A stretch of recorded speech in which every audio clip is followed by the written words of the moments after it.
NDP non duty paid liquor పక్క రాష్ట్రాల నుంచి అటు తెలంగాణ, అటు కర్ణాటక, తమిళనాడు రాష్ట్రాల నుంచి, ఒరిస్సా రాష్ట్రాల నుంచి విపరీతంగా వచ్చి ఇదంతా కూడా ప్రభుత్వానికి రావాల్సినటువంటి ఆదాయం బయటపోయింది.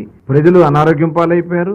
ఇల్సిట్ లిక్కర్ కూడా విపరీతంగా పెరిగిపోయింది. ఇవన్నీ కూడా పరిశీలించిన తర్వాత గౌరవ ముఖ్యమంత్రి గారు ఒక బెస్ట్ పాలసీ, గతంలో కూడా 94 తర్వాత అప్పుడున్నటువంటి విధానాల్లో మార్పులు చేసి దేశంలోనే ఆదర్శంగా నిలిచింది. ఆ రోజున దేశంలో ఉన్నటువంటి అన్ని రాష్ట్రాలు వచ్చి ఆంధ్ర రాష్ట్రంలో చూసి ఎలాంటి పాలసీ అమలు జరుగుతుందని ఆ రోజు చూశారు. దాన్ని కూడా దృష్టిలో పెట్టుకుని ఒక బెస్ట్ పాలసీని తయారు చేయడం కోసం మా కమిటీ సభ్యులందరం కూడా డిపార్ట్మెంట్లో కూడా వాళ్ళు కూడా అధ్యయనం చేశారు.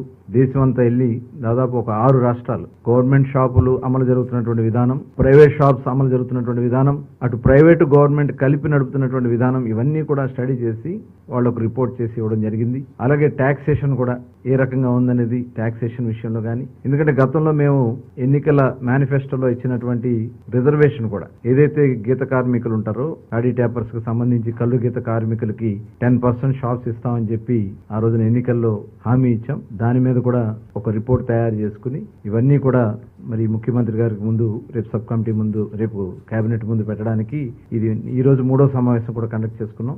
ముఖ్యమంత్రి మొత్తం 4 సమావేశాలు అయినాయి. రేపు కేబినెట్ ముందు మా ప్రపోజల్ దీన్ని మరి పెట్టాలని చెప్పి నిర్ణయించుకున్నాం.